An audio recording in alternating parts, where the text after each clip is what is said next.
Welcome back, riders. Today is number 22 of 25 Days of Coasters. We have another new credit that I was able to get this year, and it's world renowned for being one of the most intense roller coasters in the world. It's so intense, people literally choose not to ride it, and it's always one of the shortest lines in the park.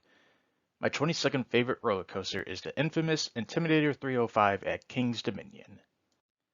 As always, we will start with the background and stats. Intimidator 305 is located at King's Dominion, which is an amusement park in Doswell, Virginia.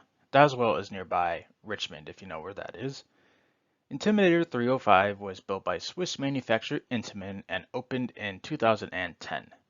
This roller coaster is classified as a Giga Coaster, which is a roller coaster that features a height and or drop between 300 feet and 399 feet. The 305 and Intimidator 305 represents the ride's height at 305 feet, and the drop is an even 300 feet, taken at 85 degrees and reaches a top speed of 90 miles per hour. The coaster features 5,100 feet of track. And Intimidator 305 is named after the famous NASCAR driver Dale Earnhardt, and the ride has a very light NASCAR racing theme.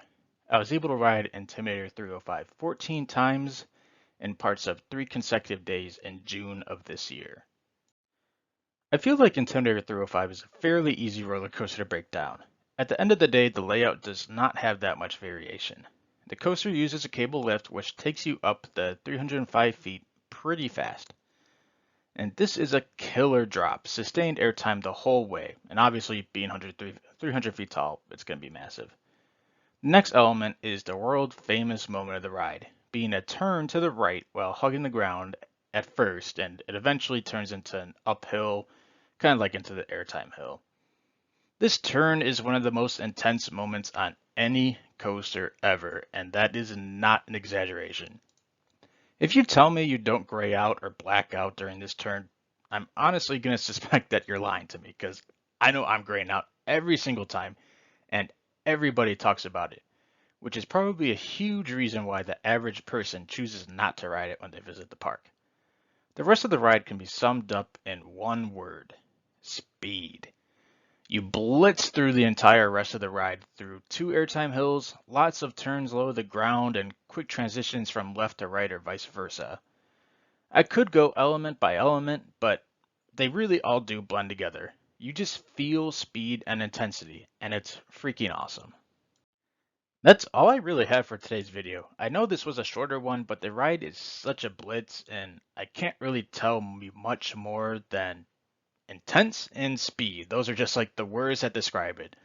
As you could kind of just see in the picture, it really just hugs the ground, and it's all about transitions. It's awesome. You get laterals, airtime, you just pummel with positive G's, and the whole time it feels like you never really let up speed until like the very end. But even the very end is still pretty fast, but the whole ride just feels absolutely bonkers. And as long as you can handle intensity, I'm sure you're going to love it. If you're looking for better footage and a more in-depth analysis, check out Canopy Coaster's review that I'm going to go ahead and put into the description. And with that, I hope to see you all tomorrow. Push down, pull up, exit to the right. I hope you enjoyed the video, and go have your greatest day yet. Choo choo, bye!